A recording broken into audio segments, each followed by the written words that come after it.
So I had one other question, which is Please. just like Yeah. in terms of like the technology that you've sort of seen. I mean, you've been involved obviously with you've probably seen some technological developments, um, but like I think that there's a lot of people now who instead of making the phone call, they send a text message, Yes. and instead of now instead of maybe getting uh, instead of maybe going out, you sort of sit in and maybe read content and this kind of thing. And so I guess the question that I had was this technology, what is like significantly changed about this in terms of accessibility and support in terms of technology for this over the past 20 years or whatever, right? Yeah, well, in 20 years, that's kind of like a magic number right now because so much has happened in the last 20 years with technology, and it has made things more accessible,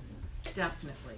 Like 20 years ago, you had to pick up a phone and press Yes, the yes. buttons, right? If you can't see the buttons, what do? So they came out with a large phone, Yes, I remember. yes, and really, big kind of square, and that was about it. Yeah. But now with cell phones and the accessibility features on cell phones and as well as the accessible features on the internet or using email and that sort of thing, it has made things more accessible, which makes it easier to find things in one sense. If you can get on and you can Google it or start whether you're typing in or voicing in something to have Google help find you, as long as you're there and you're listed or the organization is listed, it is easier to find things, especially for people that are struggling with getting out of their house or have become a shut-in.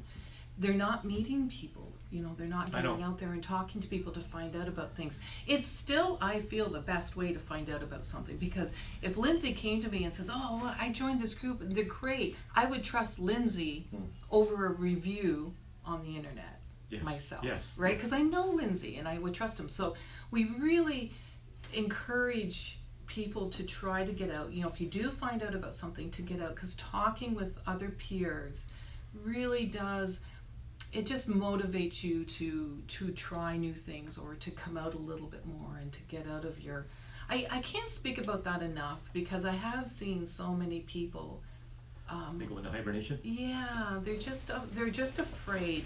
They're afraid of they don't know what to do. They're afraid of, if you just lost your vision, your life changes. Yes. You've got to learn to do things differently, but they're also worried about perceptions, how other people are seeing. So before I got my cane, I think I joked with you, before I got my cane, long before Akira, I had a mobility cane. Okay. And the reason I got my mobility cane was I was starting to stumble and, hit simple things on the ground that I shouldn't be hitting and stuff like that. And I was saying, oh my God, everyone around me must think I'm drunk, because I'm stumbling. Nobody can tell Nobody can tell. yeah, so I got my cane, and that kind of at least gave me the security to say, okay, I've got a cane. It helps me get around, but at the same time, people now have Educates something, people.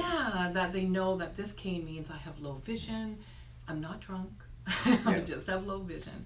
So getting out and talking to people and sharing those stories helps alleviate those misconceptions or myths that people are gonna think I'm a victim, and I'm more prone to getting robbed, or we do hear that a lot, and unfortunately that might be true at some point, but you can't be afraid of that. You can't stop gotta live your living life. because of stuff like that.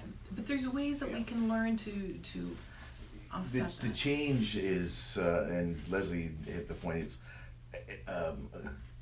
there's a tendency for depression to slip in. Yep.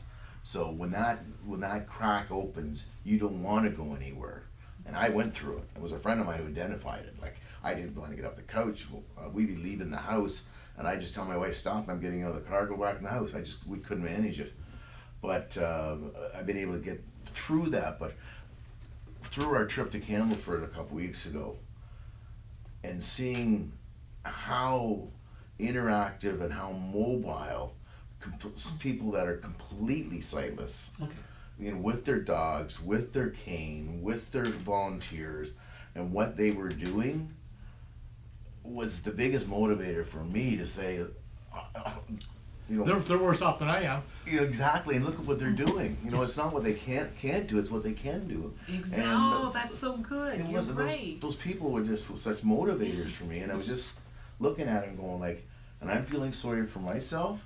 Look at the people, and so that to Leslie's point, get out, meet the people, talk to the people, because you know what, they all have stories to tell. They all Yeah. have stories. This is a really informative session. Good. I'm learning piles of things here. Oh,